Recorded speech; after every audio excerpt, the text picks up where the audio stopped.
Hi, I'm the Scrub and you're here for one reason. The man who united Doma was the first king of his kingdom and was also the founder of geomancy. Geomancers read the earth and water, so they're like astros but they like to stare at the ground. And because they're referenced so much, you know they're going to be a class later in the game, right? Right? Time to learn about the Swallow's Compass. Simplified.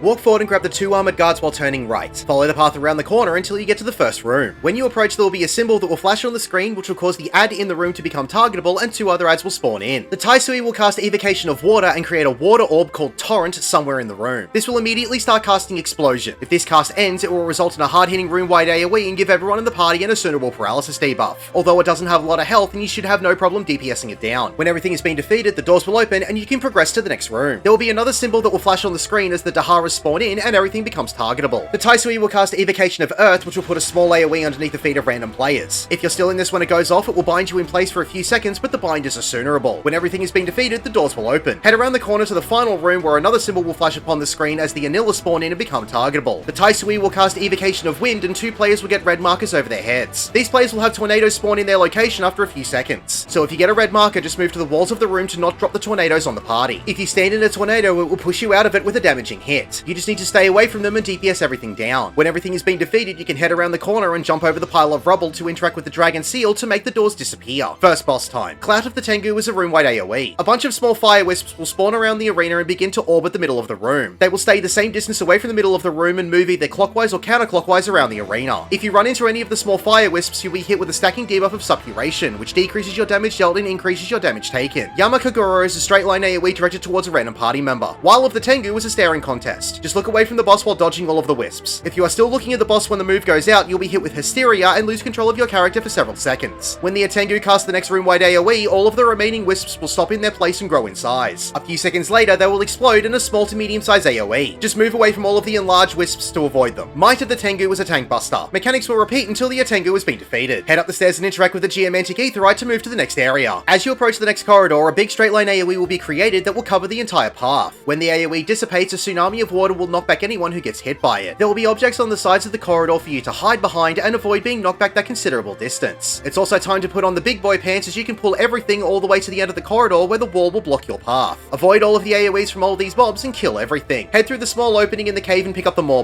Continue up the next corridor and pull everything all the way to the next wall while avoiding the tsunami knockback and all of the AoEs from the mobs. Particularly avoid the Mawbol's AoE of Bad Breath, as if you get hit by it, you will get a stack of everything and pray for the sweet release of death. Kill everything and interact with the Geomantic Aetheryte to move to the next area. Follow the path and it's second boss time. Daidarabochi. Actually, no, I'm not calling it that. Water Chungus will begin by slapping half of the arena. Just look for whichever hand he raises into the air, as that will be the half of the arena that it will slap. Just move to the opposite side of the arena to avoid the attack. If you are still standing in this, you will get a Vuln stack. Two players will be targeted with a water drop icon above their head and a medium-sized blue AoE around them called Mountain Falls. These players will need to spread out and not overlap these icons. Two players will also be targeted with narrow conal AoEs through their position. Just dodge out of them to avoid them. Two players will be targeted with crosshairs. These players will have a tracking AoE on them that will follow the players for several hits. I recommend that these players start out on one side of the arena and walk to the other side, while the other two players stay up front and admire the Chungus to avoid any unnecessary damage. When it raises its hand in the air and it says on screen, "Swallow you, consume you," it will slam its fist in the middle of the arena. This will create a lingering water AoE in the middle of the arena that will slowly get bigger over time. If you are caught in this AoE, you will get the debuff of 6 forms under. You will have 10 seconds to get out of the AoE or else you will drown and instantly die. Mechanics will repeat until the Daidarabochi has been defeated. Head up the path, pick up the lemurs and go over the bridge. Attack the 3 birds and start mowing them down. Occasionally you will get a small point blank AoE below a random party member. These AoEs will become tornadoes and give anything they hit, players and mobs alike, with damage and a vulnerability up. So if you see the AoE, try and position the mobs to be hit by it to make it easier to defeat them. Also watch out for the Bifang straight line AoE called Philo Plumes. Kill everything and head over to the swirling circle of wind and you'll be taken on a Nimbus cloud to the next pull. Pick up the 2 lemurs and the Hornbill. Head over the bridge, pick up the dragon weasels and the Bifang. Kill everything and follow the path ahead. Walk into the swirling circle of wind to be taken on a Nimbus cloud to the final area. Watch out for the Taisui's small AoE called Malediction of Wind, as this is the AoE that will give everything except itself a vulnerability up debuff. As you defeat 1 Hornbill, 6 more will spawn in. Kill everything, the gates will open, and it's final boss time. The short end is a tank buster. Shortly after this, an electric AoE will be created on the outside of the arena. Walking into this wall will give you a Vuln stack and a bleeding debuff for as long as you're in it. Both ends have has 2 different casts depending on the size of the staff. If the staff is short, it will be a point-blank AoE around the boss, so you'll have to get away from him to avoid the attack. If the staff is long and coated with electricity, it'll be a huge donut AoE with the only safe spot being close to the boss. Getting hit by either of these moves is a large knockback that will push you into the wall. Mount Huagua was a room-wide AoE. He can also target a party member with a tether. You will need to make this tether away from the rest of the party, preferably to the inside of the arena, as it will create a straight line AoE through your position called the long end. This will also knock you and anyone else who gets hit by the AoE back. So if you get the tether, you can stand close to the boss to take the knockback or use your knockback immunity to nullify it. 5-fingered punishment is a stack marker. Group up to soak the damage. It will teleport to the middle of the room, become untargetable, and spawn in several lemurs around the outside of the arena. A bar labeled Monkey Magics will appear. If this bar fills, the boss will enrage and wipe the group. Avoid the point-blank AoEs below random party members while you're defeating all of the lemurs. When the ads have been defeated, Wukong will cast his ultimate called Second Heaven. It will then cast the move Splitting Hairs and separate into 2 different bosses. Both of these bosses will need to be killed very close in time to each other. If they are not killed almost at the same time, the one that is left alive will cast Splitting Hairs again. If this cast ends, it will split itself into 2 bosses again, but one of them will have half the health of whatever the boss has when Splitting Hairs is finished casting. The phase of this fight will cycle. All mechanics including room-wide AoEs and tank busters will now happen twice. Both bosses will perform both ends, but they will both be different casts. You will need to stand next to the one that has the electric staff, as that will be the donut AoE. The tether mechanic of the long end will also no longer knock back players. From here, mechanics will begin to overlap and repeat until they have both been defeated. Congratulations, you have beaten the Swallow's Compass.